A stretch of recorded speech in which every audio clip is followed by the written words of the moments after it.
Le cri de la terre. En ce moment, notre monde est secoué par la guerre et par des tensions géopolitiques très fortes. On le sait, ces tensions ont des conséquences directes sur notre approvisionnement en pétrole et en gaz. Et inversement, nos besoins énergétiques nourrissent un certain nombre de conflits, puisque les États sont désireux de mettre la main sur des ressources précieuses pour leur économie. Alors aujourd'hui, je vous propose un petit pas que nous pouvons faire à notre échelle pour agir à la fois pour la paix et pour la sauvegarde de l'habitabilité de la Terre, qui vont vraiment de pair.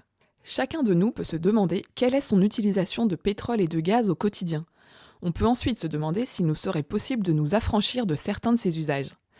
Je vous propose 2 angles principaux pour regarder ce sujet. Premièrement, la voiture.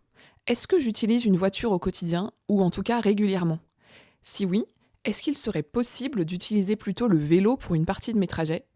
Je vous partage une info qui est quand même assez dingue. En France, plus des 2/3 des trajets de 1 à 10 km sont effectués en voiture. Moins de 10 km, c'est vraiment faisable à vélo. Et avec un vélo électrique, on peut facilement aller jusqu'à une quinzaine de kilomètres. Pour des trajets plus longs, si la voiture s'avère indispensable dans mon quotidien, je peux envisager de passer à la voiture électrique.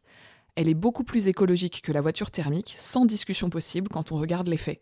Si vous voulez en savoir plus, je vous invite à aller lire notre fiche éco-jésuite sur la voiture électrique sur le site jésuite.com. J'en parlais aussi plus en détail dans le Cri de la Terre du 9 juin 2025 que vous pourrez retrouver en podcast.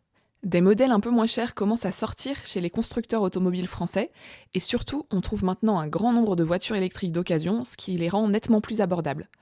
À l'usage, une voiture électrique coûte bien moins cher qu'une voiture essence ou diesel, donc si vous utilisez beaucoup la voiture, c'est un achat qui peut être rentabilisé assez rapidement. J'aborde brièvement une autre manière de passer à l'électrique.